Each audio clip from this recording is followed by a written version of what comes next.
বন্ধুরা, আজকের টপিক হচ্ছে গার্মেন্টসের মেয়েদেরকে অবহেলা। গার্মেন্টস শিল্প বাংলাদেশের অর্থনীতির একটি গুরুত্বপূর্ণ খাত। এই খাতে কর্মরত নারী শ্রমিকরা দেশের অর্থনীতির চাকা সচল রাখতে গুরুত্বপূর্ণ ভূমিকা পালন করেন।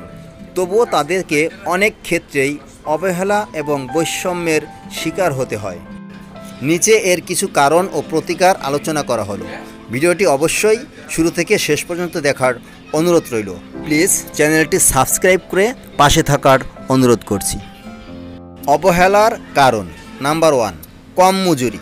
গার্মেন্টস শ্রমিকদের মজুরি তুলনামূলকভাবে কম, যা তাদের ন্যায্য অধিকার থেকে বঞ্চিত করে। নাম্বার 2, কর্মপরিবেশের মান। অনেক কারখানায় নিরাপত্তা ও স্বাস্থ্যবিধি পর্যাপ্ত নয়। দীর্ঘ সময় কাজ করা, অতিরিক্ত চাপ এবং বিশ্রামের সুযোগ না পাওয়া সাধারণ ঘটনা। নাম্বার 3, লিঙ্গভিত্তিক বৈষম্য। নারীদের দক্ষতা অনুযায়ী পদোন্নতি বা সুযোগ অনেক সময় দেওয়া হয় না। নাম্বার 4, নিরাপত্তার অভাব।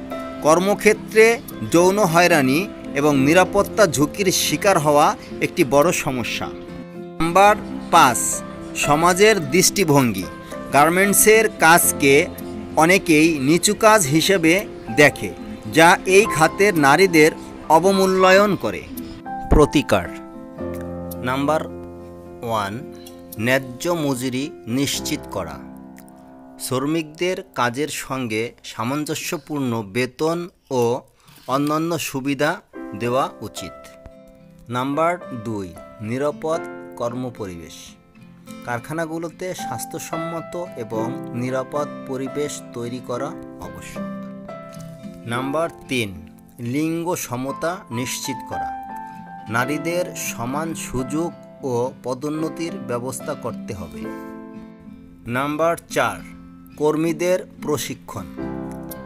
তাদের দক্ষতা বৃদ্ধির জন্য নিয়মিত প্রশিক্ষণ দেওয়া যেতে পারে। নাম্বার 5, আইন প্রয়োগ। শ্রম আইন কঠোরভাবে বাস্তবায়ন করা এবং শ্রমিকদের সুরক্ষা নিশ্চিত করা প্রয়োজন। নাম্বার 6, সচেতনতা বৃদ্ধি। সমাজে গার্মেন্টস খাতের শ্রমিকদের কাজের গুরুত্ব নিয়ে সচেতনতা বাড়ানো প্রয়োজন। এই সমস্যাগুলো সমাধানের জন্য মালিক, শ্রমিক, সরকার এবং সমাজের সমন্বিত উদ্যোগ দরকার। এদের প্রতি সম্মান ও মূল্যায়ন নিশ্চিত করলে এই খাত আরও অনেক বেশি এগিয়ে যাবে।